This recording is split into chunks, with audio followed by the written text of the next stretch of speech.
Wow. Hey, much love and respect. Pura vida, mi gente. I appreciate you guys being here, tuning in. Thank you for making the time to be here. Right. And today we're just going to go ahead and continue investigation or a review of a certain book we've been go ahead and reading, uh, you know, and reviewing. Pretty interesting drop. And I just want to say, if you haven't watched the first couple of parts of this playlist or series that we're doing with this book review.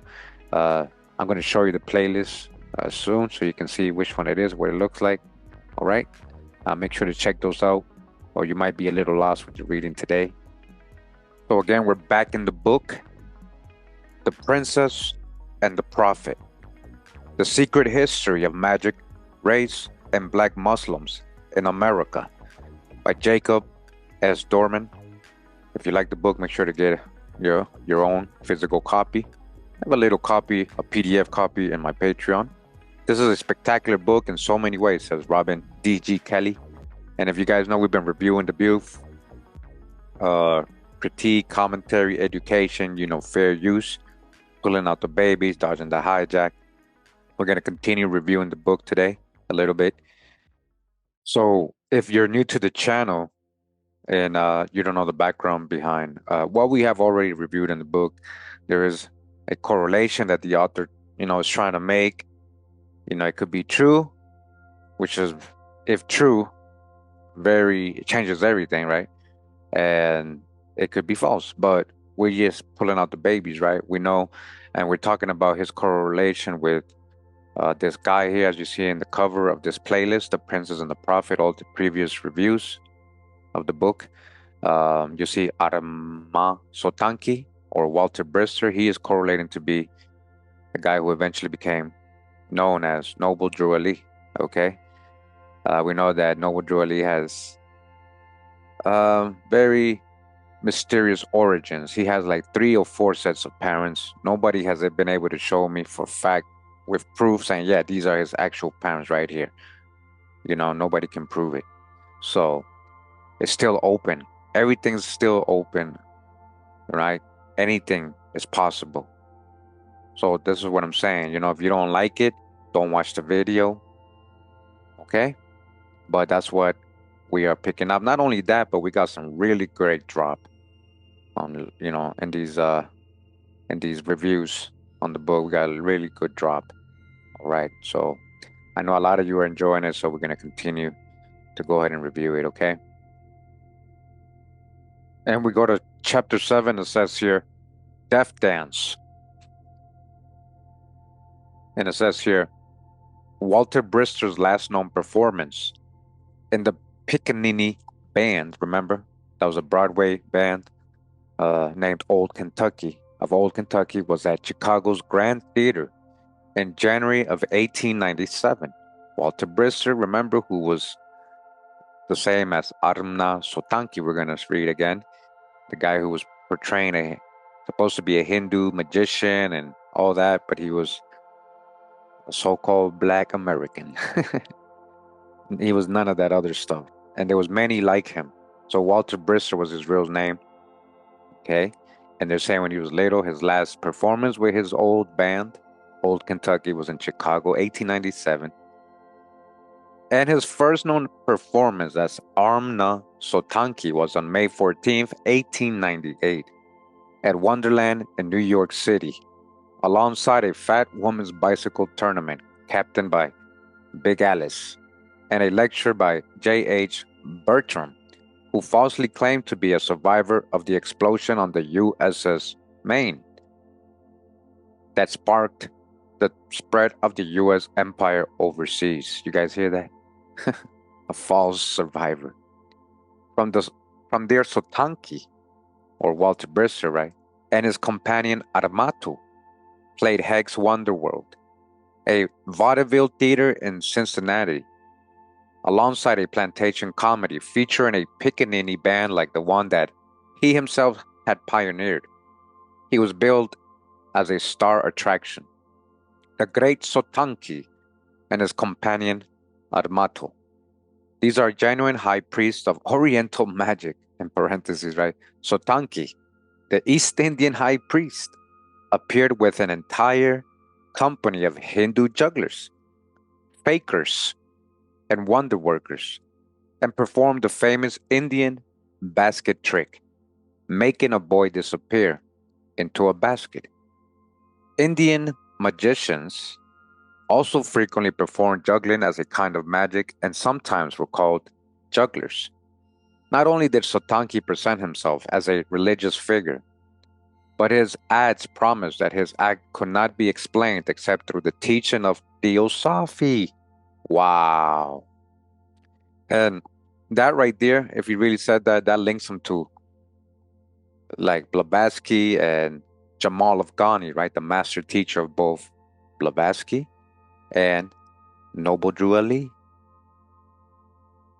Jamal Afghani. You guys remember, right? So Theosophy, huh?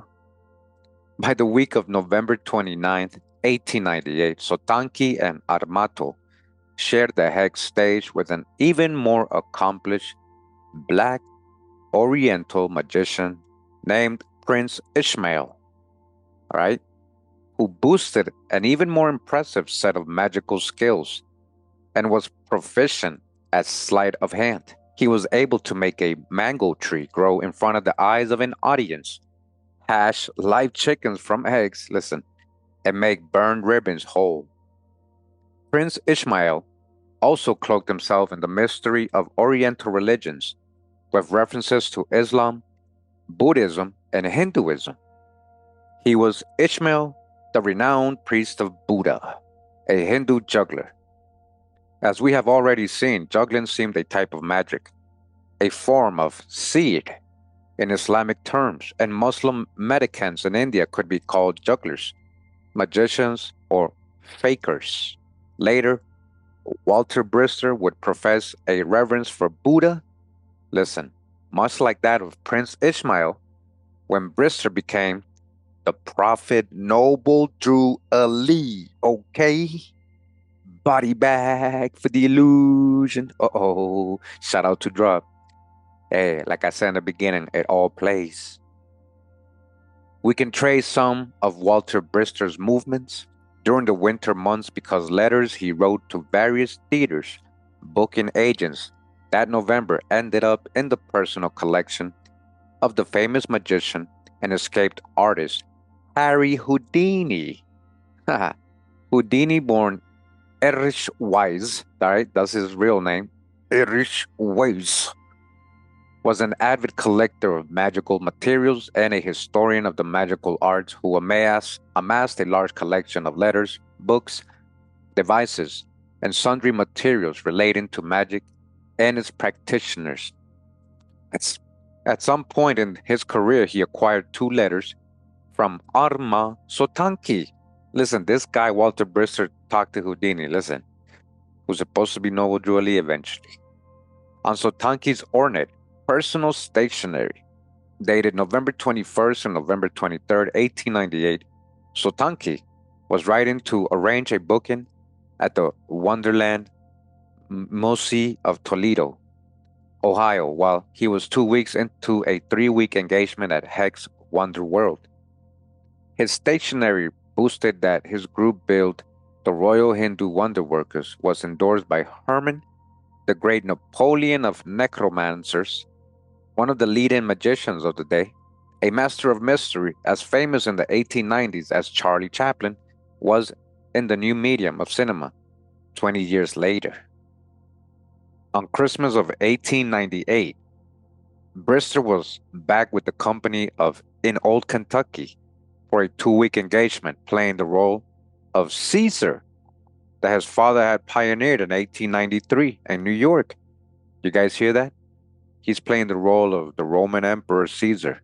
This is a so-called black man.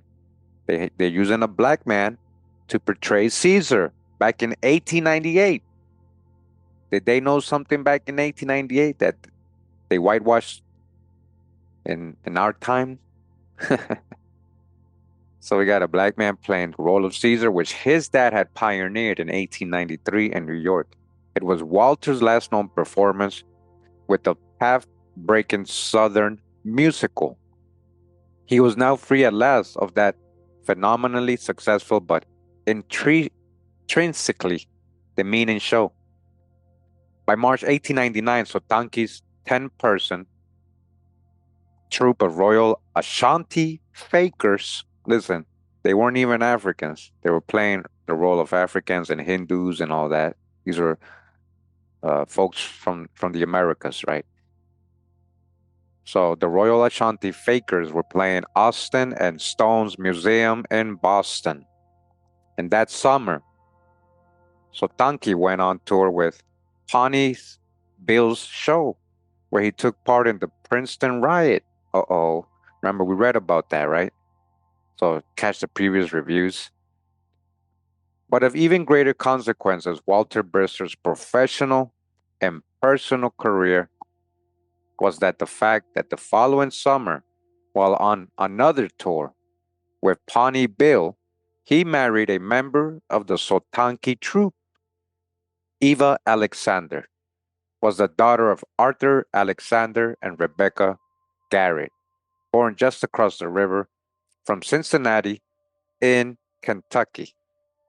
She was a vivacious, pretty girl and was attracted to the theater at a young age. Her first marriage ended in divorce.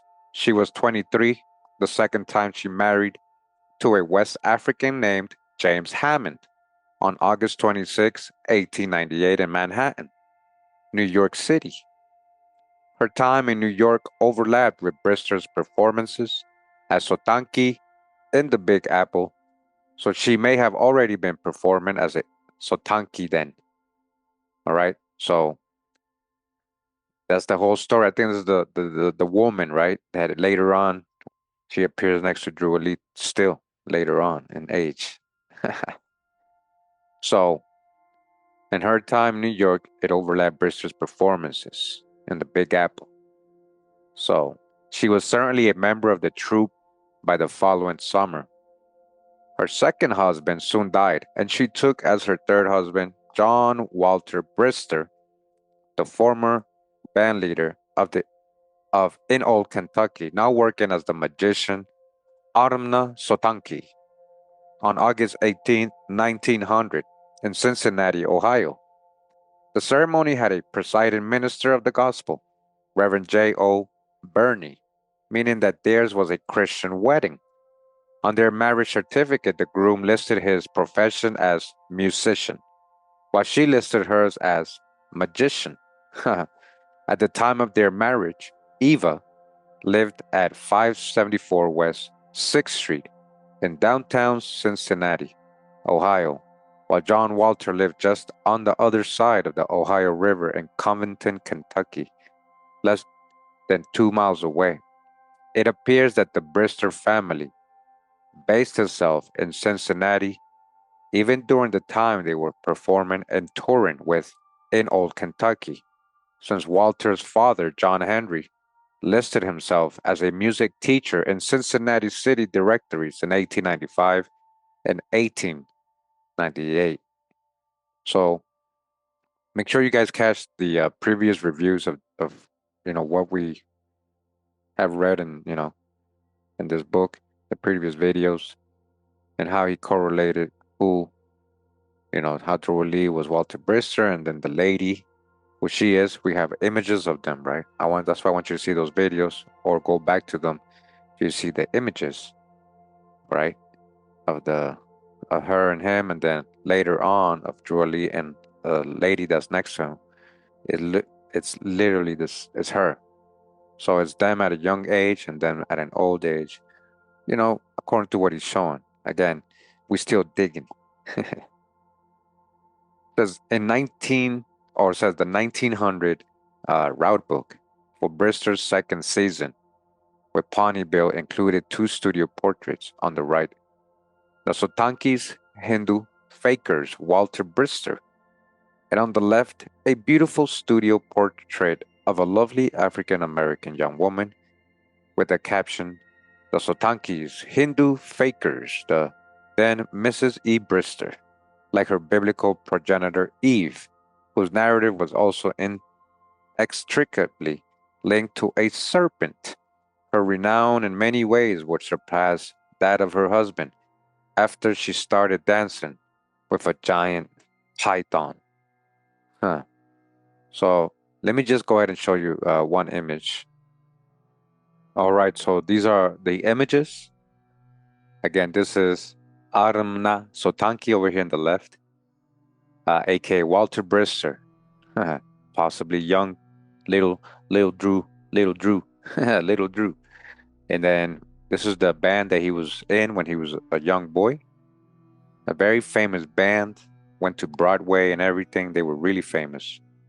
The original Pickaninny band, organized by Professor J.H. Brister, especially for in Old Kentucky, and directed by Master Walter Brister, Master, the youngest bandmaster in the world. Wow, the youngest bandmaster in the world. And then in the bottom on the right, we have the lady they're talking about right now, Eve Alexander. And she also was playing like a Hindu magician.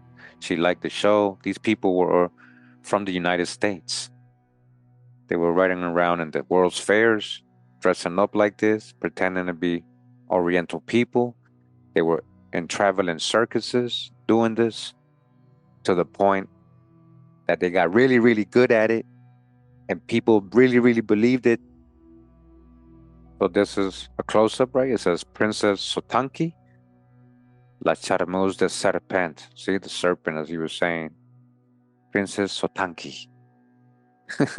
Eve Alexander from Ohio. Princess Sotanki. All right, we're going to go back to the book. Now you got a reference of who they're talking about. That's her right here. Okay? So they were the Sotankis, Hindu fakirs, of fakers, Walter Brister. And on the left, a beautiful studio portrait of a lovely African-American young woman with the caption, the Sotankis Hindu. And that's her who they're talking about. Okay? After his second tour with Pawnee Bill, when the show slugged it out with Princeton students, Sotanki found work in March of 1900 as one of the cleverest wonder workers of the Far East.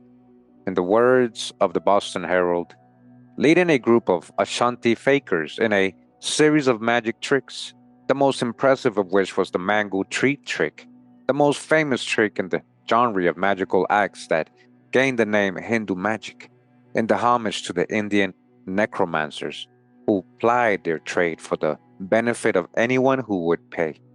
Members of the audience jostling each other for a better view at the Pawnee Bill sideshow or viewing the performance from the comfort of a theater seat would see Aramna Sotanki produce a large mango pit, a turban wrapped above his delicate features and slight frame, his hypnotic gaze seemingly focused beyond or through the audience and perfectly balanced on some distant eastern horizon knowable only to him and his crew of Oriental Confederates. The pit of mango scraped off its clinging yellow-orange flesh and dried appears to be off-white in color and fit perfectly into the concave cavity of the palm of his hand. Like a long razorback mussel shell, producing the mango pit with a flourish, Sotanki held the strange seed in the air for the audience to slake its curiosity about the two odd Oriental curios, mango and man. Mango. That's so funny because mango is like, that's native to the Americas. Like, that didn't come from like, like we had had mango. So what do you mean Oriental? Oh, you mean this is the real Oriental, right? The real true old world. Asia, Greater Asia, right? India Superior. As Aramna Sotanki, Walter Brister presented many tricks once presented by Prince Ishmael, the Black Hindu magician with whom he shared a bill in Cincinnati when just starting out in 1898. There were also tricks that were explained by Professor, in parentheses, Sanri S. Baldwin, who called himself the White Mahatma, and published a manual of Hindu magic in 1895 called The Secrets of Mahatma, Land Explained, teaching and explaining the performances of the most celebrated Oriental mystery makers and magicians in all parts of the world. Baldwin posed for his portrait wearing an Indian kurta and pajama, with a large piece of cloth wrapped over these like a sari, with a turban loosely wrapped on his head and curved Moroccan slippers on his feet. He and his wife Kitty advertised themselves as high-class entertainers who were on their fifth world tour with the queerest, quaintest, most bewildering and fascinating entertainment ever presented to the public. Yet even though Hindu magic was exotic, it was still morally upright, clean, pure, high class, and extremely attractive in every particular, according to alleged testimonials from 5,000 clergymen. Baldwin traveled from Egypt and Zululand to India, Ceylon, and beyond, documenting the fakers and magicians he met along the way and explaining their tricks when he could, which he was not always able to do.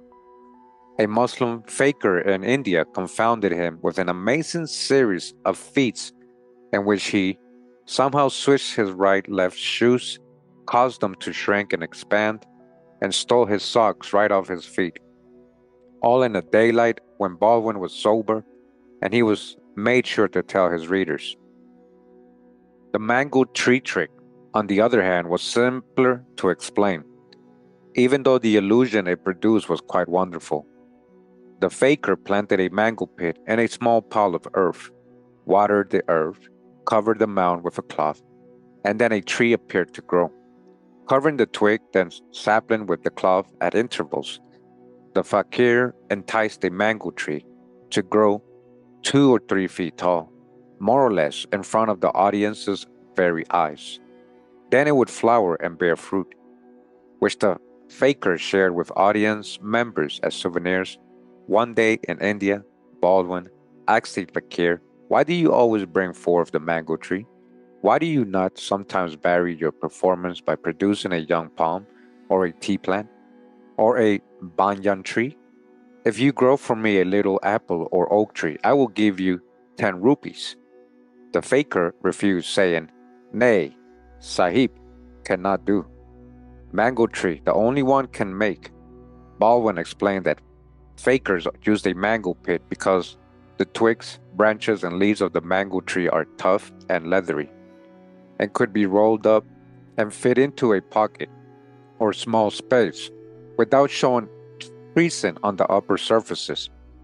By reading Baldwin's book or being taught by a fellow performer, Armna Sotanki could have learned that the first iteration of the mango tree, a small sapling as much as 13 inches tall, could be rolled up and concealed inside the mango pit itself.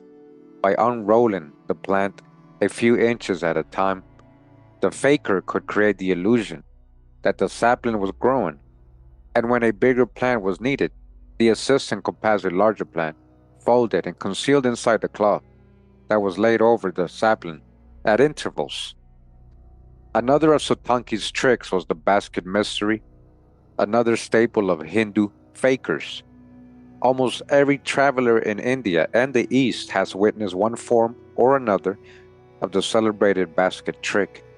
According to the white Mahatma, very nearly every band of fakirs produced this basket illusion. These were many variations, but in the most common one, the faker bound a child or small woman with rope and netting to place him or her standing inside a basket.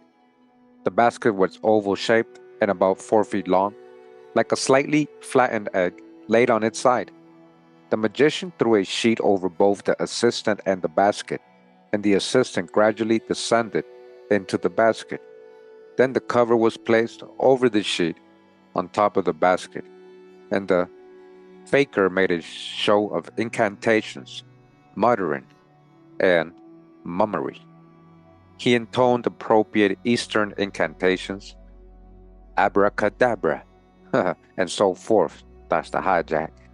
He thwacked the basket 4 or 5 times with a stick, shouted to the Confederate in the basket, and the Confederate shouted back.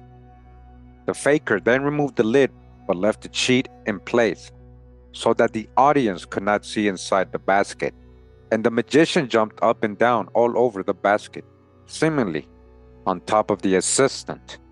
Now came the most dangerous part of the trick. The faker took a sword and passed it through the basket rapidly in many different locations. Finally, to the audience's amazement, the magician produced the assistant from among the crowd itself. The assistant had defied the laws of time and space and traveled out of the confining coffin-like basket and into the world, unfettered. Of course, all it took to pull off this illusion was a blindfold that partially obscured the face of the assistant, a flexible assistant capable of untying the rope and netting the wrapping him or herself into a ring shaped inside the basket, and the steady hand of the magician entrusting the sword where it wouldn't hurt the assistant inside the basket, and a confederate who looked enough like the person in the basket that the audience would believe that the two people were actually one and the same. The Sotanki troupe traveled and performed constantly between 1898 and 1913, and there is solitary reference to a Princess Sotanki performance in 1921 as well. Show business required the couple to be apart from time to time.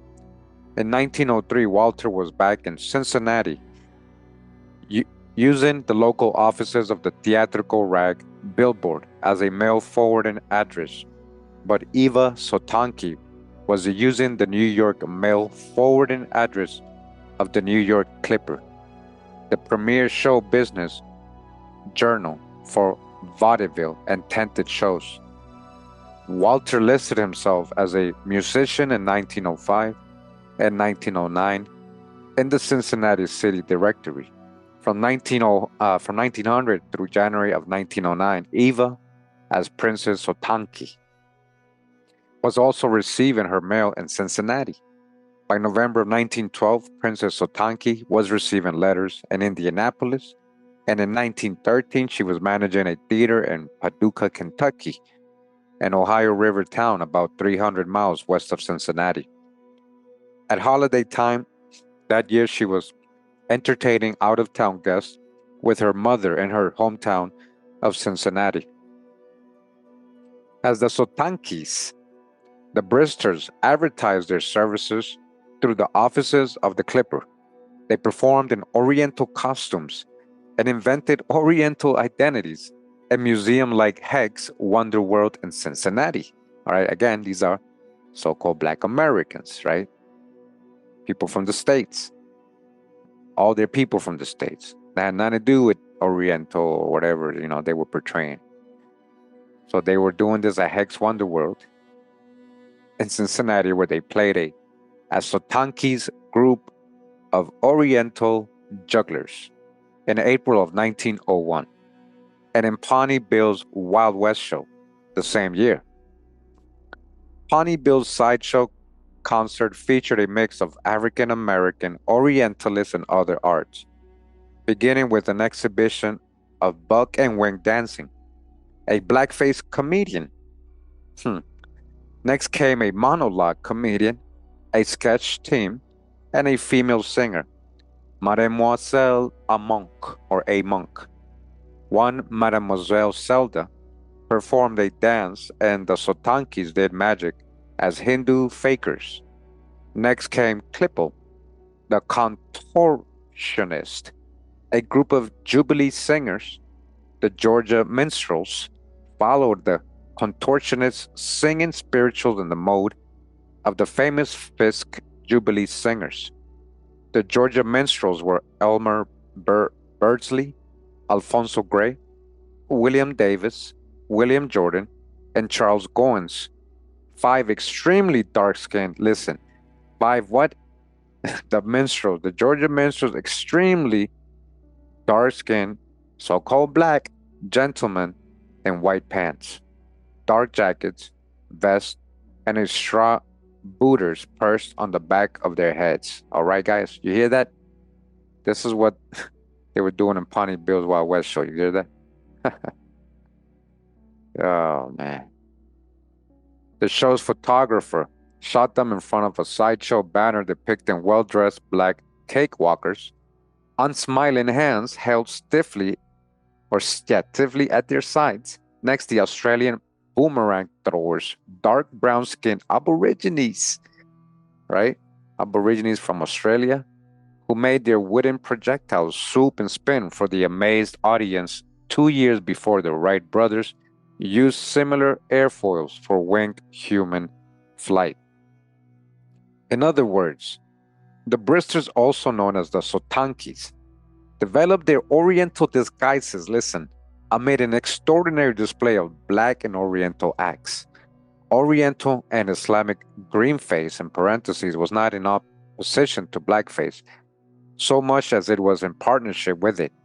Impersonations of Muslims emerged with blackface, listen, along with blackface, and perhaps from it, as Arma Sotanki. Brister billed his troupe in 1900 as the Royal Ashanti Fakers, and himself as one of the cleverest wonder workers of the East, thereby mixing a reference to the Ashanti people of the Gold Coast with the Orientalist Hindu magic.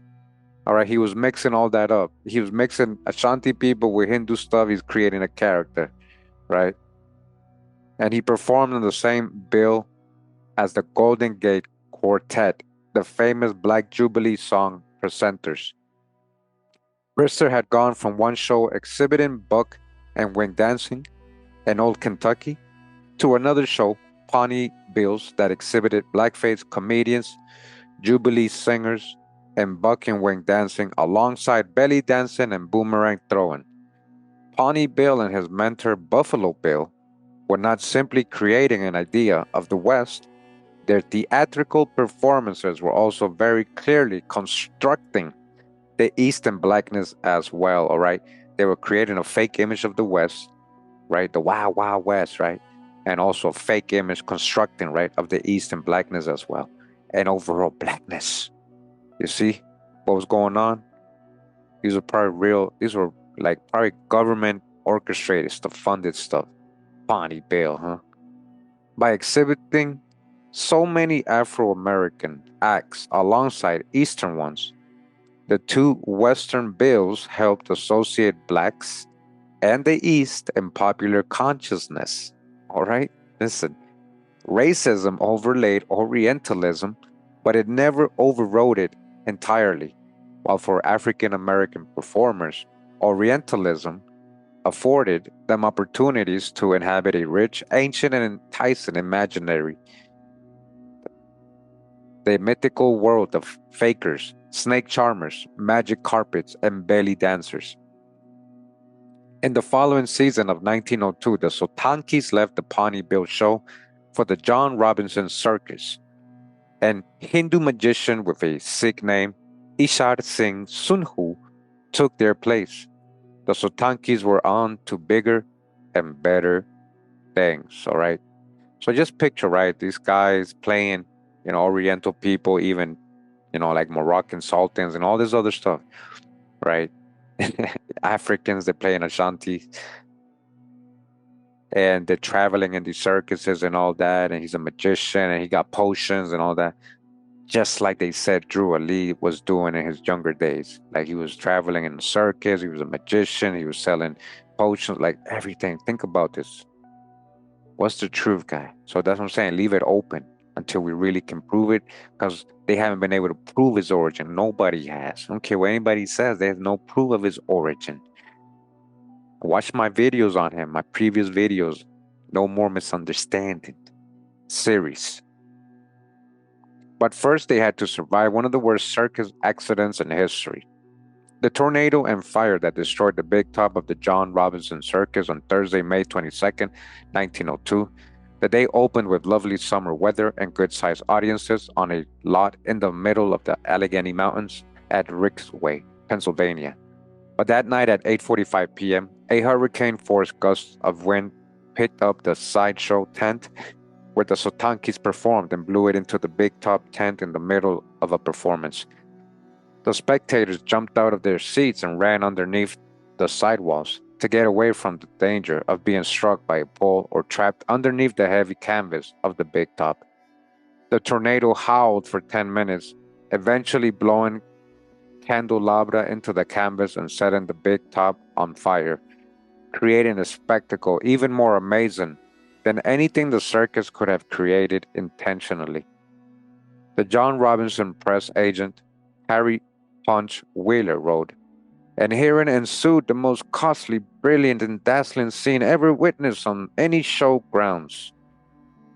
From what was at first a small blaze, the angry wind fanned into an enormous bonfire, lighting up the Allegheny Mountains for miles, creating a genuine, gorgeous, realistic spectacle.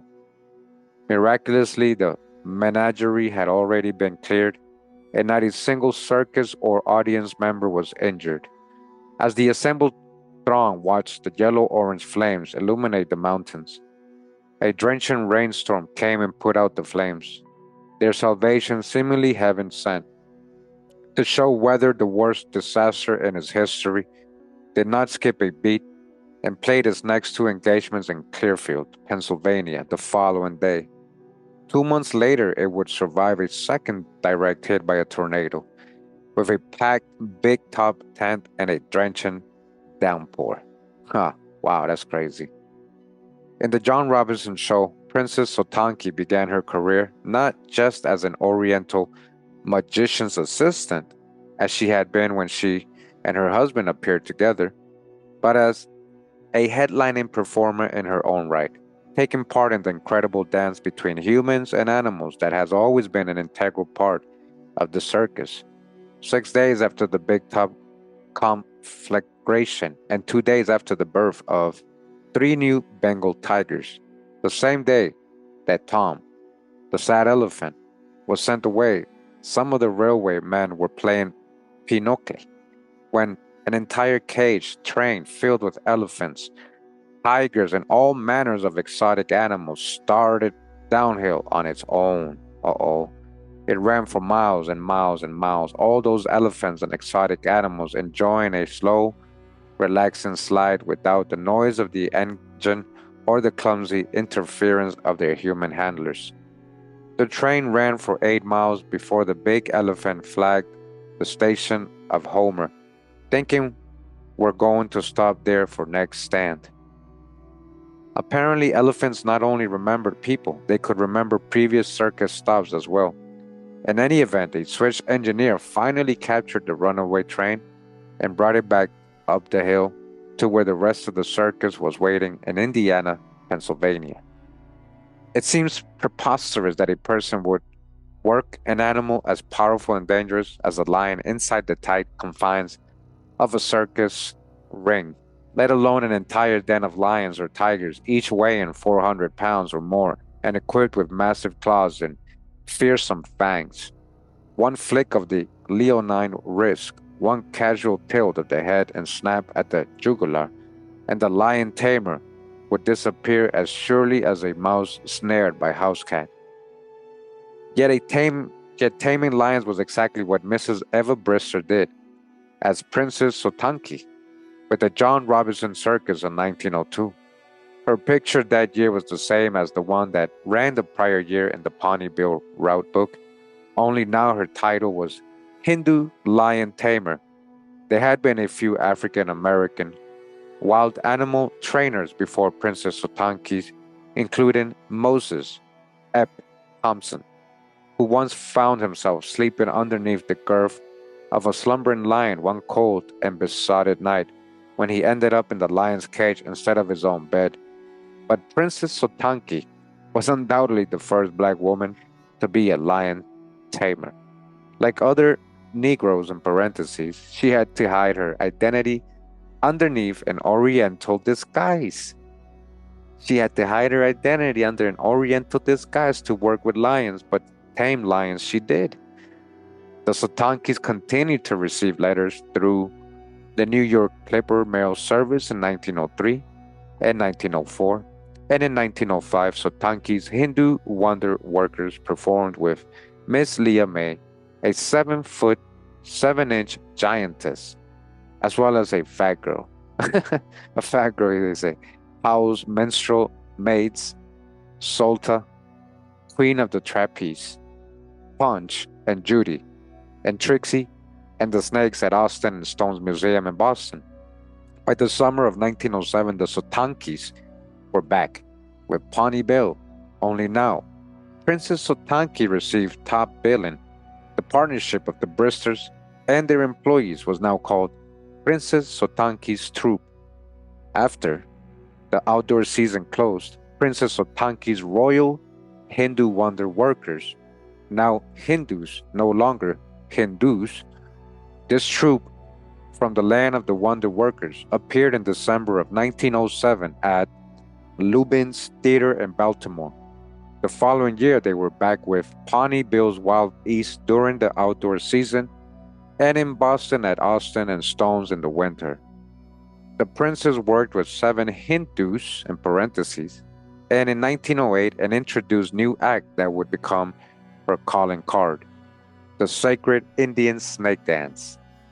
Harold G. Morin of Cincinnati was their agent, and he booked the Sotanki Hindus, right? These are like black folks, guys. These are American people calling themselves Hindus, right? Dressing up as Oriental people with turbans and all that. Like somebody we know in history.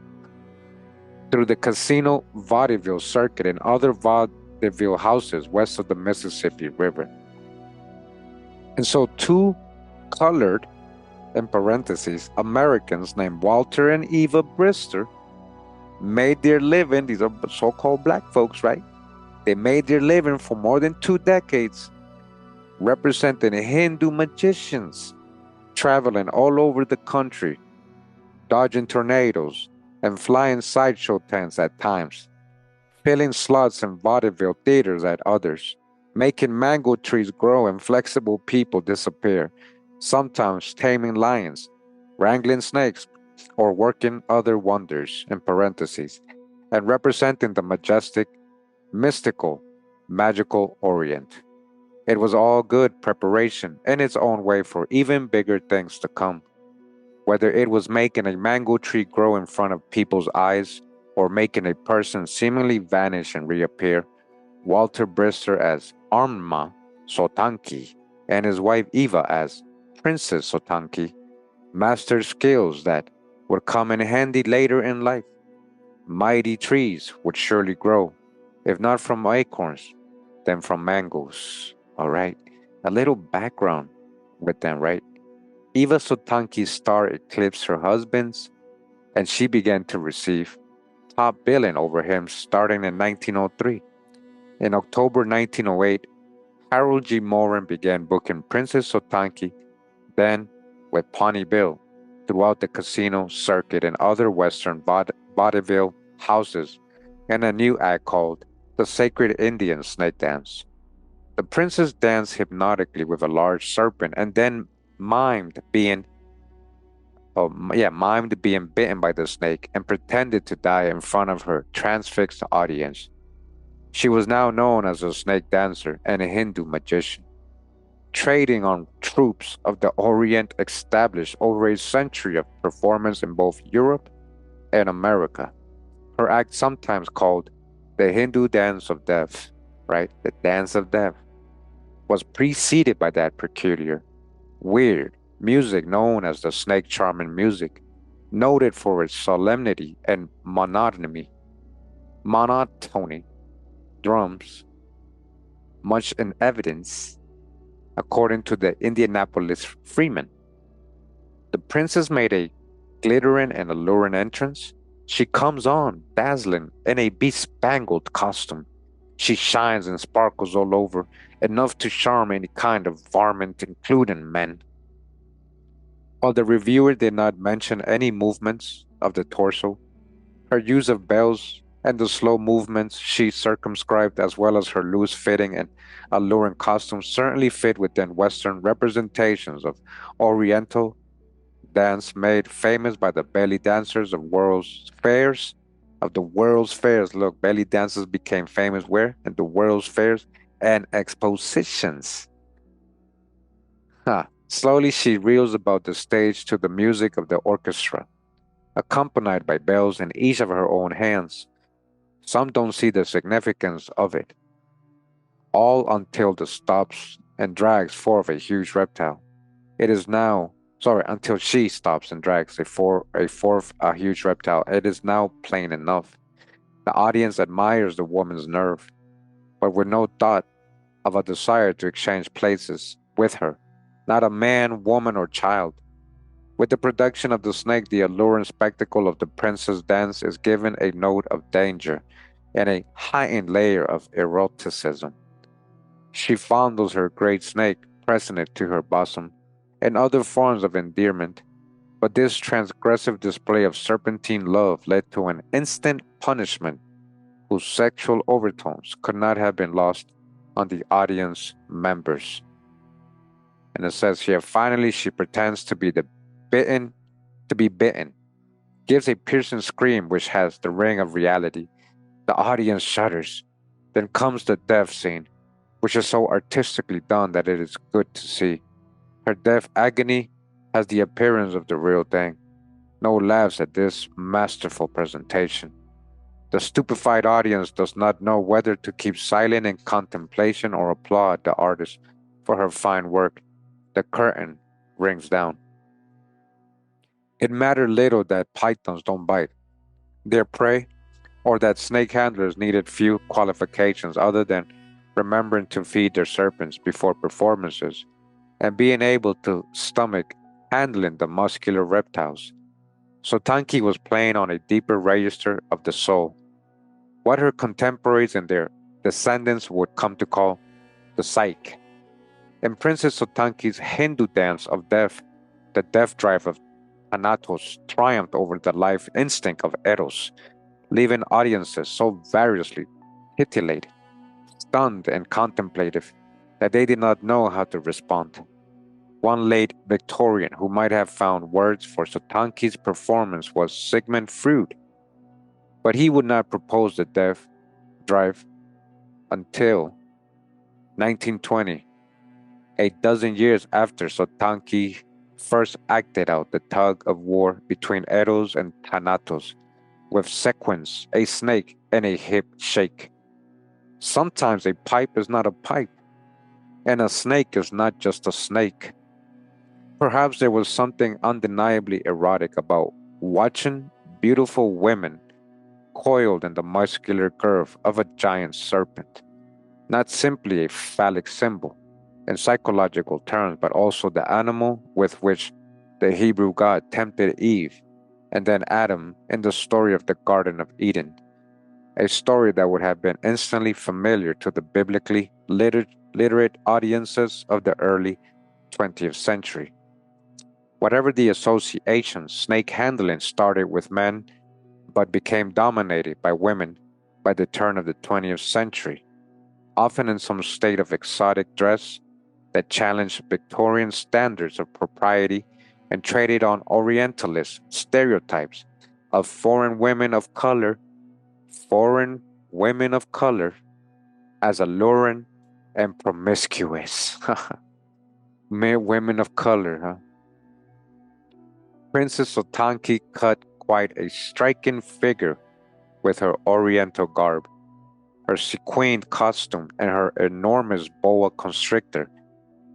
In a 1913 promotional photo, dressed in the manner of the Salome dancer Maud Allen, who had become such a sensation following the 1893 and 1904 World's Fair and debut of the Oscar Wilde Richard Strauss opera Salome in 1905, Princess Sotanki chose a sequined, dazzling, boat-necked dress with a headscarf resting on top of black, straightened hair, a diaphanous shawl that reached her ankles, and a sequined bodice that looked like nothing so much as glittering, bare breasts with enlarged, dark, shiny areolas, much like the bodice that Maud Allen wore in her American debut as Salome in 1908.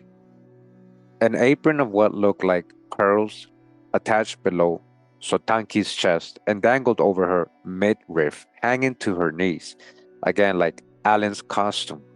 She even had a similar hairstyle and headdress as Allen. Sotanki wore bangles on each arm, which she held away from herself with a slight inflection to each wrist, like an Indian dancer at rest but about to move. It was a costume that would have moved, sounded, and glittered as she moved and swayed. She rested her weight on one leg, jutting her left hip to the side, while her right knee was slightly bent, her feet flat on the floor, and her right foot turned out, her posture suggesting that of an Indian dancer in the Abhanga pose. The newspaper reproduced her skin tone as light brown, lighter than the photos from her circus days, and well within the shades to be found on the Indian subcontinent, as if she had used the cosmetic skin bleaches. Listen, she bleached her skin, guys, okay, a little lighter. Cosmetic skin bleaches that had become so popular among colored folks by then. All right, them bleach, them skin. That's what they were doing way back then. Folks were bleaching themselves, right? They can pass as so-called white. Wow.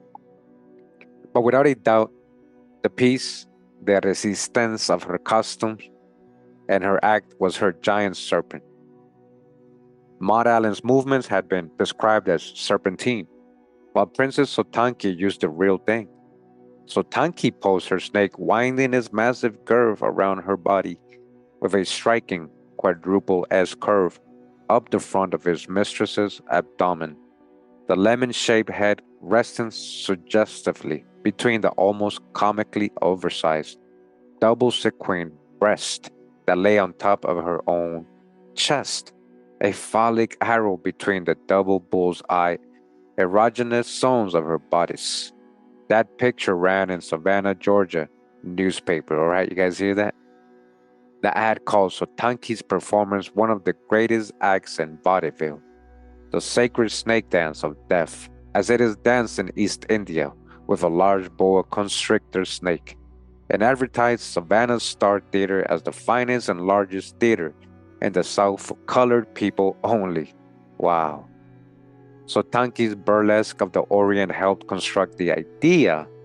They helped create this fake image, construct this idea of the Orient, this fake image of the Orient for race, men, and women in a blacks only, listen, in a blacks only Jim Crow theater and in many other vaudeville theaters across the country. This is what they were putting in the minds of black folks. Why were they doing this early on before all these black movements started? You guys see this is deep right here, man. Wow. In 1913, when Princess Sotanki began a successful stint as amusement director of the Crown Garden Theater in Paducah, Kentucky, located on the Ohio River's sinuous border with Illinois, 180 miles southeast of St. Louis, she packed the theater nightly with a varied assortment of vaudeville acts.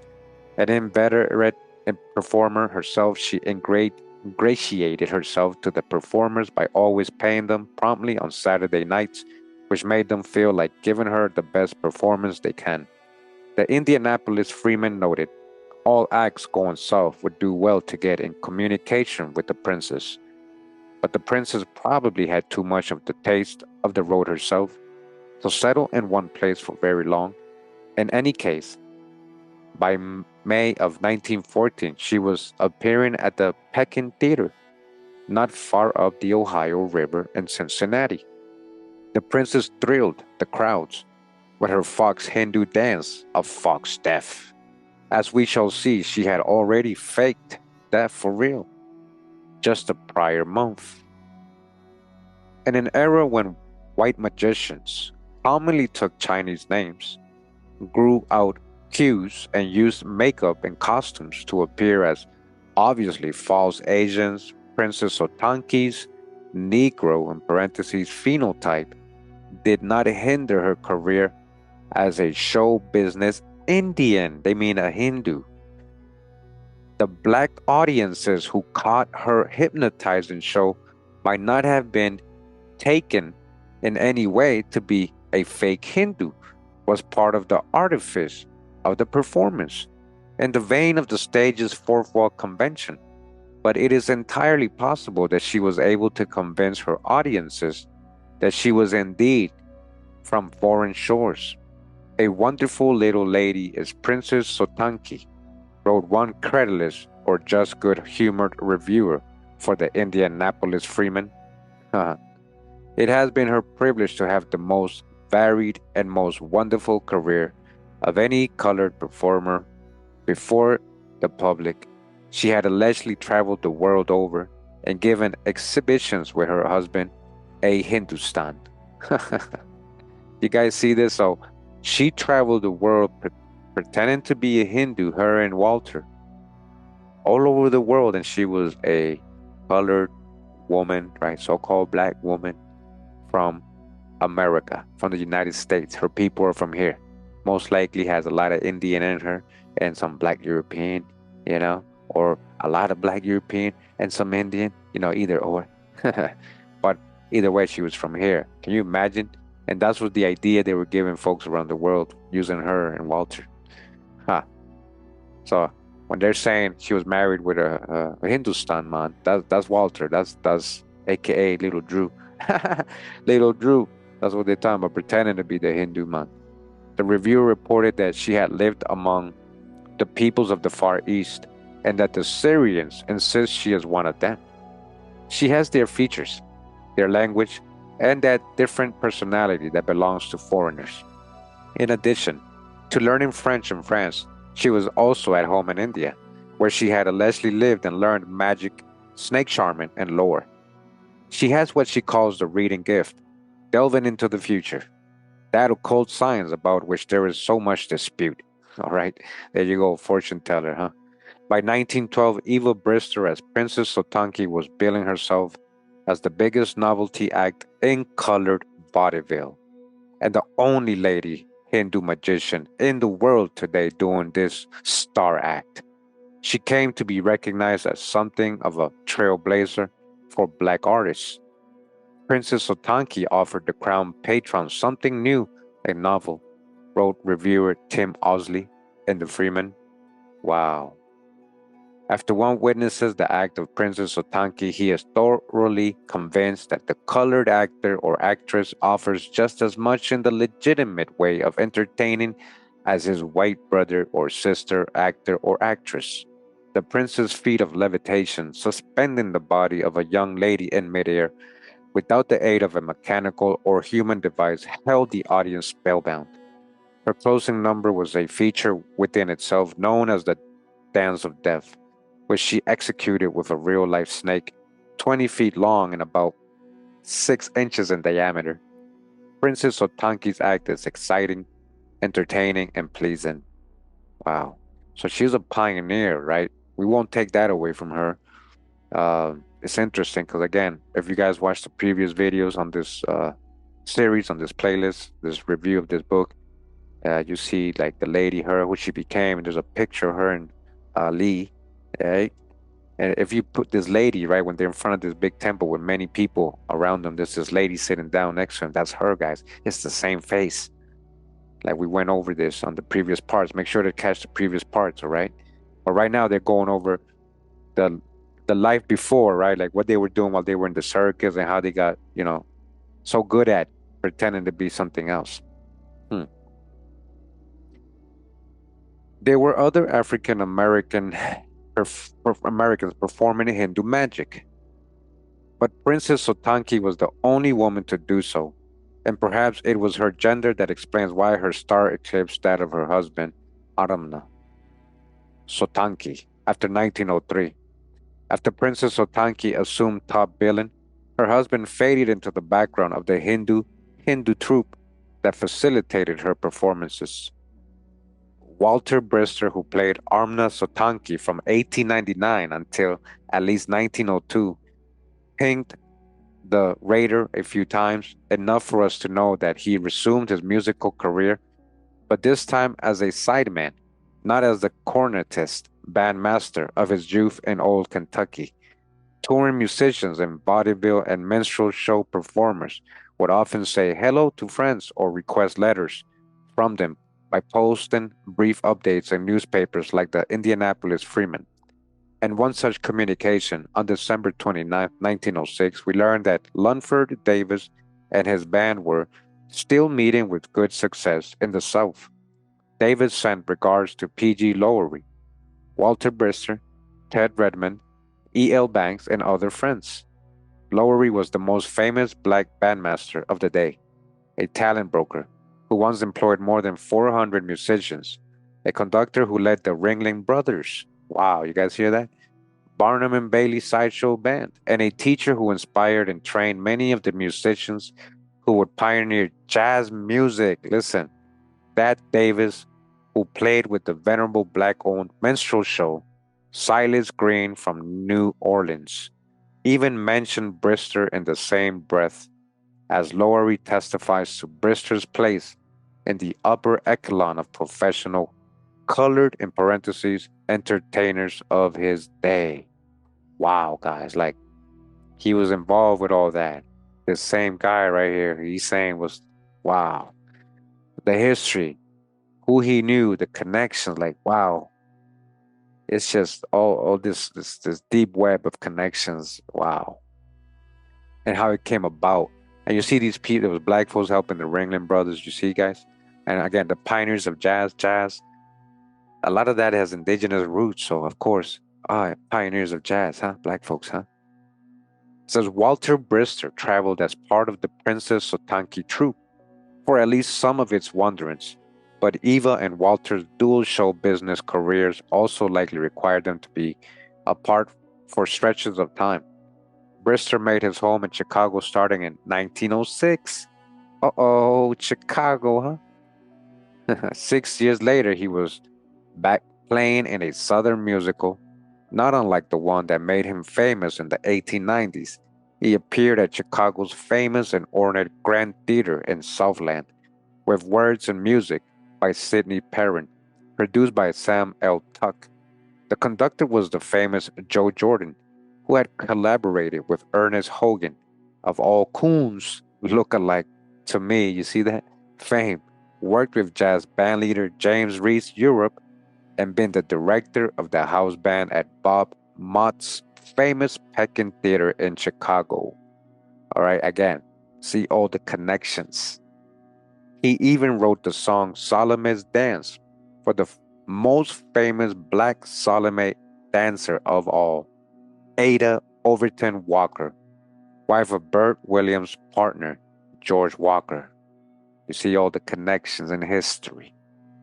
Brister was clearly part of black entertainment communities. He was clearly, listen, not only was he part of the entertainment and world's fairs and circuses, but he was also clearly part of the black entertainment communities in the early years of the 20th century, guys.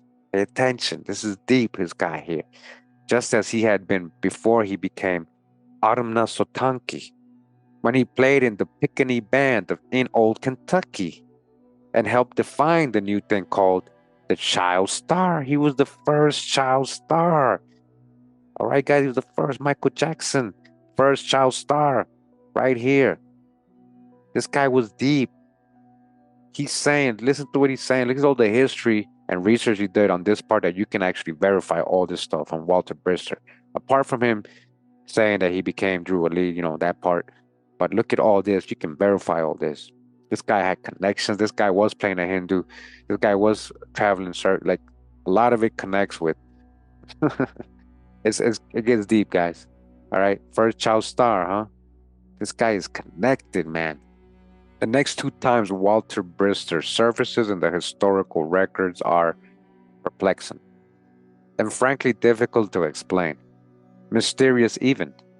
In November of 1912, 6 months after Brister started in the Chicago Company of Southland, George Slaughter published a mysterious review of a Princess Sotanki's performance in Louisville, Kentucky. Princess Sotanki gets them in a big way with her mammoth snake when she does the sacred dance of death. He began relatively routinely, but then he dropped a bombshell announcement of great import, not just for the princess, but for American history as well. What did he say? Let's read. And he says, "This will be the last week of the princess' stage career, as she will retire for life. She is a prospective bride of a successful magnate of Asbury Park, New Jersey. We will see the little princess in the future assisting and managing business affairs in the interest of her husband's enterprise, as her past stage career would be of great benefit to him. There are a number of things that are askew about this notice. The most glaring of them is the fact that Princess Sotanki was still married to Walter Brister. The other is that the princess did not leave the stage. But what is even more interesting is that Asbury Park is in the vicinity of Newark, New Jersey, okay? Asbury Park, Newark, New Jersey. Where did it all begin, huh? Where an Islamic lodge known as the Canaanite Temple is said to have appeared in 1913. Okay? Could this planned business enterprise, Slaughter referred to have been the forerunner of the Moorish Science Temple? Uh-oh. By communicating so openly such a patently false story, was Slaughter even announcing the new scheme to the friends who knew Princess Sotanki's real identity as Eva Brister, Walter's wife? The story took another twist 2 years later, on April 25, 1914, when the following notice appeared in the Freeman. Walter Brister, the cornet player, died Wednesday 8th at his late residence, 3532 Federal Street, Chicago, after a short illness. His wife, Princess Sotanki, the Oriental dancer and snake charmer, on hearing of her husband's illness, hurried to his bedside from Indianapolis, where she had been appearing, and nursed him until he died. Wow. Oof. They're saying that appeared on the Freeman, April 25, 1914. There was a death certificate filed with Cook County that matched the story in the newspaper. But given the Sotanki's histories of magical deception and wonder working, their expertise at making people disappear into a basket afloat in midair, was Brister dead, or was this merely a more elaborate dance of death? You get it? What he's trying to tell you guys? Did this guy fake his death that would allow Walter Brister / Armna Sotanki to escape a tight spot in Chicago and reinvent himself once again? You mean like, what's his name did? Wali Muhammad? You mean like he did? Wali? How he rearranged and changed himself a little bit when he was coming from the Western United States, remember? You guys got the videos, right? Of Wally Fard. Just like him, you mean? Princess Sotanki did not stop her dance of death, at least not yet. Like her husband, she was part of a community of performers of color who plied their trades on the vaudeville and circus and communicated with each other through the pages of her trade newspapers. On January 2nd, 1915, George Barrett, a veteran of the venerable Fisk University Jubilee Singers, placed a message in the newspapers read by black show business people, reading, "Mr. George Barrett sends regards to Princess Sotanki and says, 'Hello, Drew, look out for Ali Mona. He's got some juggling act.' There was someone named Drew who was part of Princess Sotanki's troupe in 1915, and he was in the same line of work as juggler named Ali Mona." Whoa. Again, I'm going to read that part again. So, on January 2nd, 1915, Mr. George Barrett, he placed a message right in the newspaper read by black show business people, reading, "Mr. George Barrett sends regards to Princess Sotanki and says, 'Hello, Drew.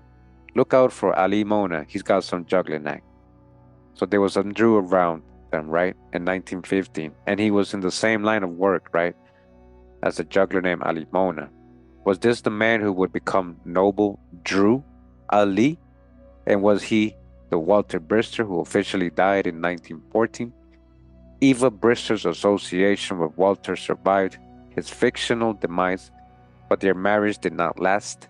Now officially a widow for the second time, Eva remarried a black laborer named Adam Allen in Cincinnati on July 7th, 1919. There was no minister this time, just a justice of the peace. The groom was 51, the bride 42. On the marriage certificate, she listed her profession as a snake charmer, the final record of her performing as Princess Sotanki, the death-defying python-wielding Salome dancer, came 2 years later in 1921, 4 years before the establishment of the Moorish Science Temple. Not only was Princess Sotanki's dying every night on stage, but black theatrical entertainment was suffering as well. The migration of millions of blacks, so-called blacks, to northern cities degraded the old circuits that tended minstrel shows and circuses followed in the South. They couldn't do that anymore. All the folks were gone, you see. Moreover, art forms tailored for small communities in the South had to adapt to cater to the new booming black metropolises of the North. The most talented performers, all right, so listen, black metropolises of the North. The most talented performers left to seek fame up north, like blues singers Bessie and Clara Smith, who both sang in tented shows down south before becoming stars. The invention of phonographs made individuals money, but put thousands of bands out of business. More fundamentally, the phonograph fundamentally altered the music that bands played, and in a very real sense, what Negro music was. Counterintuitively, the music that black people listened to became less, not more diverse, as they made the spatial and epical treks from Victorianism to modernity, and as technology changed from sheet music and bands to recorded music and 78 records. In the earlier era before the Great Migration, it would have been standard practice for colored circus and minstrel shows bands to play selections from European symphonies, and for American band music to present the latest and most rags, the most counterfeit coon shouters, and the most down-home blues women. Their performances typically fell between goofy, old-time comedians and minstrels, plantation melodies, performed at full voice in the half circle on the banjo and bones, a pair of clappers like castanets played like spoons against the hands and legs. J.C. O'Brien's famous Georgia minstrels offered a good example of this wild musical heterogeneity. At the start of World War I, they featured two bands, one drum corps and one steam calliope, one of those ungainly steam-powered mobile organs whose often dissonant tone was the signature sound of the circus, prized because they were so loud they could attract customers from miles around.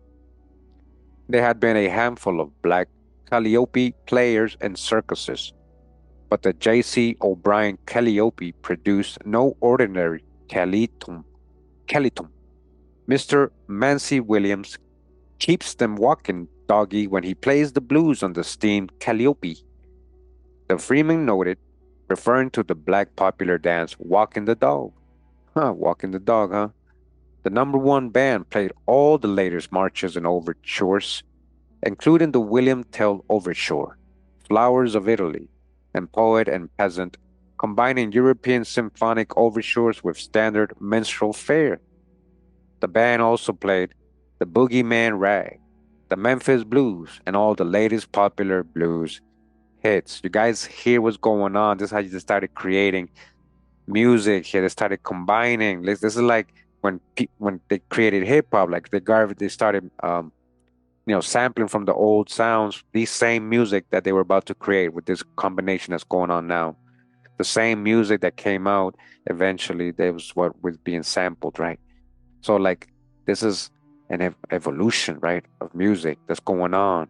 This is where before all your famous so-called black musicians like Little Richard and all them. This is why.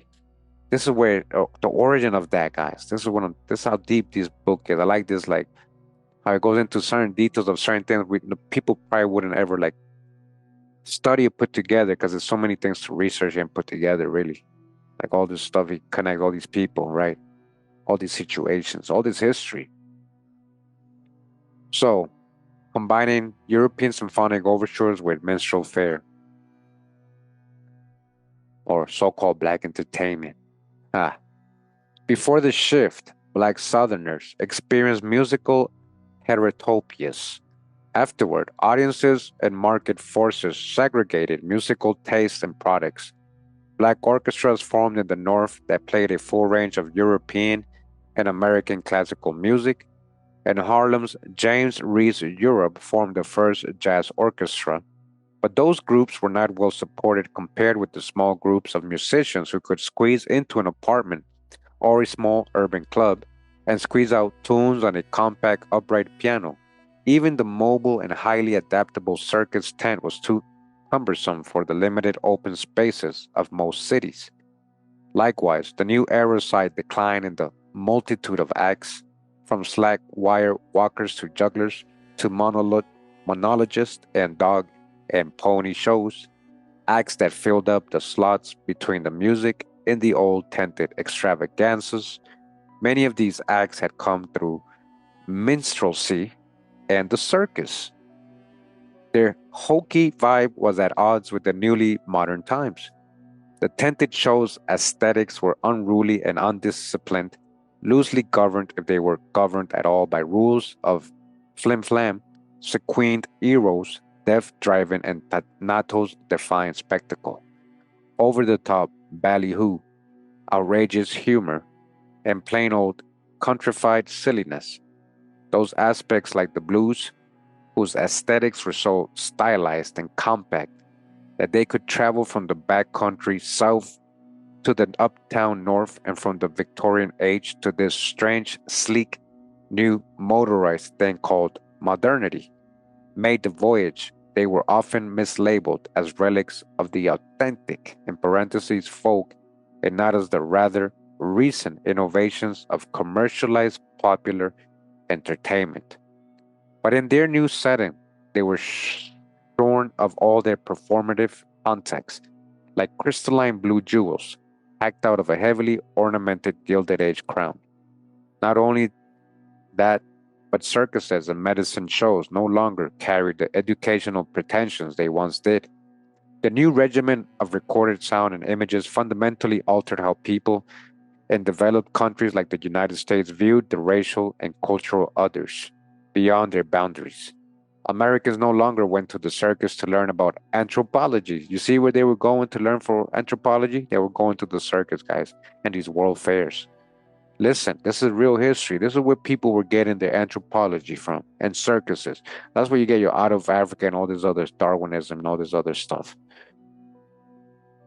So they stopped going to the circus to learn anthropology, and as a result, as newsreels brought India, Africa, and the Islamic Orient to light in the dark empty spaces of cinemas, circus depictions of racial others, right, in parentheses, became less ethnographic and more abstract, much as the advent of photography forced painters to become less realistic and also more abstract, both stylistically and in terms of subject matter. The small but tight knit group of black Hindu, in parentheses, magicians, right? These are all Americans, suffered as a result of all these transitions. Prince Ali Mona, the juggler, aka magician, whom George Barrett told Drew to look out for, wrote to the Freeman from J.C. O'Brien's famous Georgia Minstrels #1 in 1915, saying that the show is still a headliner in tent minstrels, regardless of the fact some of our best people have left for other fields.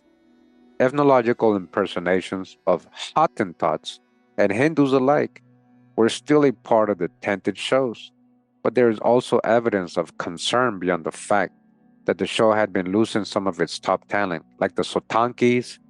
Prince Ali Mona depicted his magic as Hindu, and they were all part of a sociable community of colored Hindu magicians who kept up with each other and performed Oriental magic for one another, as seen in this update that Ali Mona posted to the wide readership of the Freeman. Prince Ali Mona, the high caste Hindu entertainer, right? These are black folks, guys, was guest of Prince Hayes Ali K. Ali, the Calcutta fakir, and Professor William Broxson, the Southern Marvel at Helena, Arkansas. So this Prince Hayes, right, was in Arkansas, right? There's another. Those are all black folks from America, guys. A delicious dinner was served with wit, repartee, and beautiful feats of Oriental magic. A very pleasant afternoon was spent in the discussion of the future of magic and colored magicians. Prince Ali Mona sends regard to Harris and Minor. Huh. So they were having a meeting on what to do because they were losing their way of making money. That was about to die. The circus traveling, all that was going down. They had to plan what they're gonna do next. Huh. Is that when they say, hey, let's pretend to be holy people. Let's just keep the act going. Prince Ali Mona, Hayes Ali K. Ali, William Broxton, the Sotankis, and the mysterious man named Drew and Sotanki's company were all black magicians, right? These are black Americans, like I said, who presented Hindu, in parentheses, or Hindu magic at about the time when the Canaanite temple in New Jersey first appeared, and a decade before Brister, as Noble Drew Ali launched the Moorish Science Temple. This community of Oriental magicians all faced a dwindling market for their services. Together they could have been allies, or more pointedly, enemies, for Noble Drew Ali, especially as his enterprises grew increasingly lucrative. Who were the members of the community of black, Oriental, and Hindu magicians named Drew or Ali in the decade before Noble Drew Ali burst on the scene in Detroit with the Moorish Science Temple, performing feats of strength and escape magic for his odd followers. All right, literally doing what Walter Brister was doing. There was truly a haze around the performer calling himself Prince Hayes Ali K. Ali, right? Ali, Drew Ali, whose notices only turned up in the first half of 1915. He advertised himself as Hindu Wonder Worker, based in Memphis in January of that year, and Prince Ali Mona sent him regards in March. He hosted the Summit of Oriental Magicians in April, calling himself the Calcutta Faker, and Ali Mona requested that he get in touch in May. Prince Ali Mona, the high-class Hindu entertainer, or the high-class magician and fire king, had a much longer record, much of the time as part of the venerable black minstrel show Silas Green from New Orleans, which was owned and operated by Ep Williams, who was one of only two documented black circus owners before he started operating the tented minstrel show. Like the Sotankis, Ali Mona performed the Indian basket trick, but combined it with a trick known as the sedan chair, whereby George Barrett's wife Emma was made to disappear from the basket and appear in the empty chair, a trick in which no doubles are used. According to one account, Prince Ali Mona, the high-class Hindu entertainer, is getting columns of applause with his Oriental magic and incomprehensible fire-eating act, the Indianapolis Freeman reported. Ali Mona received high praise for his performances and updated his show to feature all the latest Hindu magic, including at one point the Asra illusion and a very unique opening.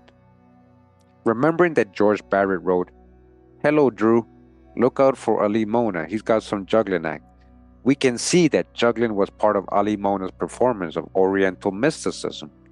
The Freeman's report of Ali Mona's juggling act called it an Oriental mystical offering. It noted that his juggling of sharp butcher knives while blindfolded showed great skill.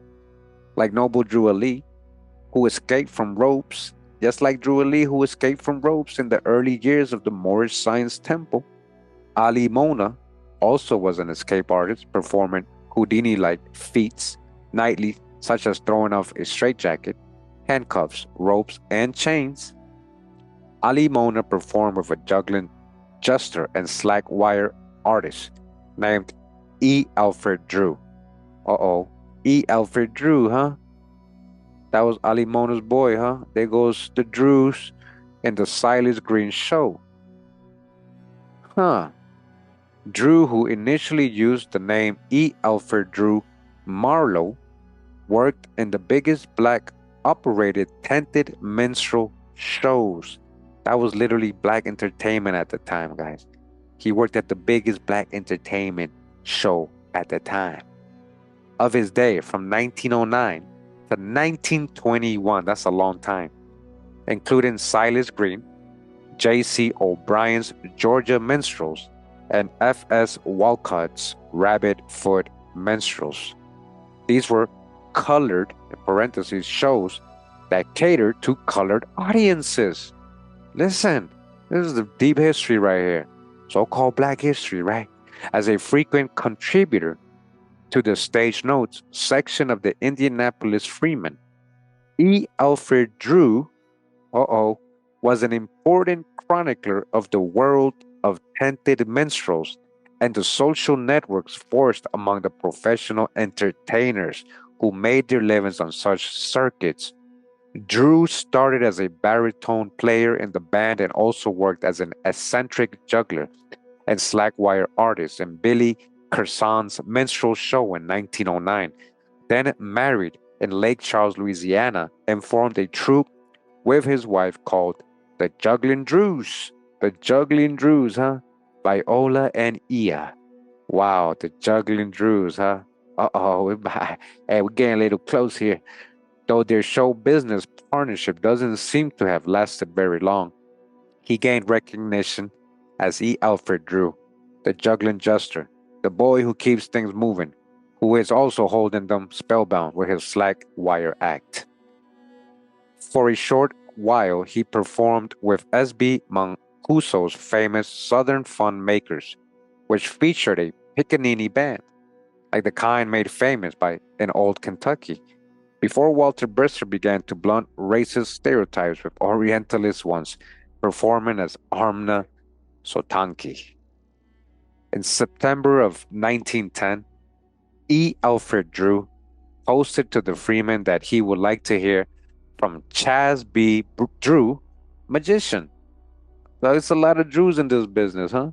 He worked with George Barrett, veteran of the Fisk Jubilee Singers, in 1914, and also reached out to Leon the Magician, a famous black magician.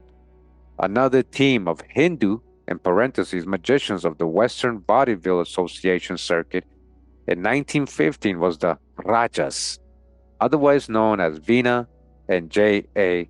Downing, okay? Again, these are all black, so-called black Americans, right? The only Hindu telepathy act in America. That's what they performed in 1918, all right? Sorry, I think I skipped something. I said Raja was also the name used by Prince Jovedan the Raja, the only Hindu telepathy act in America in 1918, as well as by a belly dancer, Princess Raja, or Princess Raja Sultana. In other words, Walter and Eva Brister were part of a small circle of black peers, listen, who practiced magic, including Hindu magic, some of whom were also known as Drew or Ali. Okay? His eventual choice of the name Noble Drew Ali had ample precedent. But things were getting harder and harder for this small community of black Oriental magicians. In December of 1921, an article on the present situation of the colored performer, and Billboard lamented that a few years ago it was customary to find a colored act on almost every vaudeville bill. What causes led to the discontinuance of the practice have not been disclosed. No doubt the reasons seemed sufficient to the powers concerned. There were still a few colored, in parentheses, acts among the top acts on the Keefe, Orpheum, and Western vaudeville circuits, including James Weldon Johnson, Johnson's brother Rosamond Johnson, composer in 1900 of Lift Every Voice and Sing, the Negro National Anthem. Whoa. Princess Sotanki still was represented by the Theater Owners Booking Association, the main black vaudeville booking association, covering a huge territory from Philadelphia to San Antonio and Chicago to Tampa, Florida, along with blues singers Clara Smith, magician E. Alfred Drew, Thomas Cole, Butterbeans and Susie Denver, and Butterball, Prince and Princess Mysteria, and Williams. So blacks were still working in the vaudeville, but fewer of them were able to make it on the theatrical circuit at the dawn of the jazz age. There were fewer good answers to the plaintive question that E. Alfred Drew asked in his 1914 poem, Where will we go? Where will we go, huh? Listen to what it says. It says, Sing a song of summer, pocket full of dough. Season was a hummer, now where will we go? Ere the winter passes, any place will do, just so they serve big glasses and a piping bowl of stew. Huh. Even if U.S. markets for black vaudeville were contracting at the end of World War I, European ones were expanding. The success of the American Negro in Europe is apparent from the press comment upon some of the acts. Billboard noted in 1921, Negro artists are so plentiful in Paris as to have justified the opening of several business enterprises that cater almost exclusively to their trade. Indeed, Walter and Eva Brister toured France in 1905, and a French photographer, produced at least 2 postcards of Eva as Princess Sotanki. In one, she reclines on her hip and elbow, looking like the cat that swallowed the canary, and the classic Orientalist pose of the odalisque or the opium smoker, a hip-down posture that was the origins of the slang term hipster. Listen, you hipster, that's where it comes from. Looking like that cat that saw the canary in the classic Orientalist pose of the odalisque or the opium smoker, a hip-down posture that was the origin of the slang term hipster. Hipster comes from the opium smokers that used to lie on their hip. Wow. She was said to have the reading gift of seeing the future, and she was no doubt able to see that the crisis in tented entertainment presented by the Great Migration created an even greater opportunity for those able to represent the mystic East.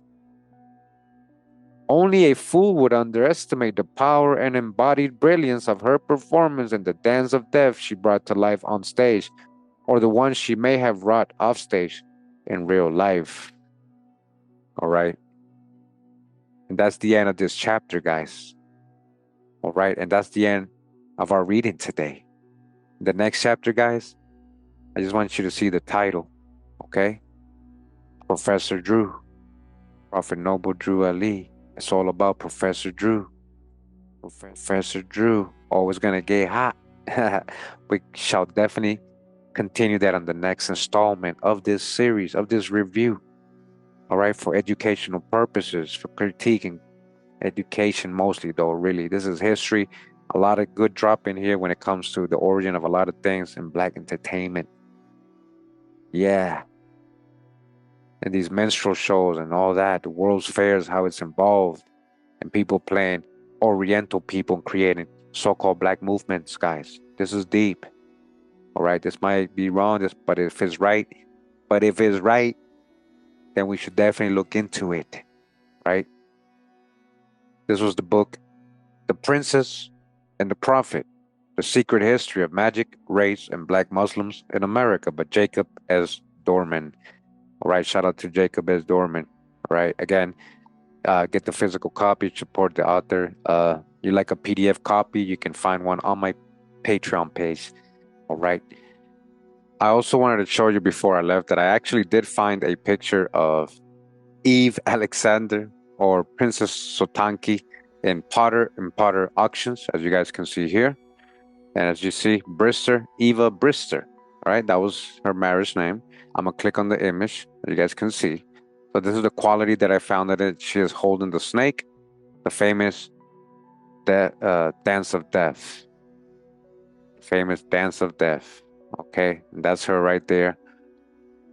In the caption right here, it says, find full-length portrait of the lion tamer and snake charmer. One snake is coiled around her torso, and she holds another above her head.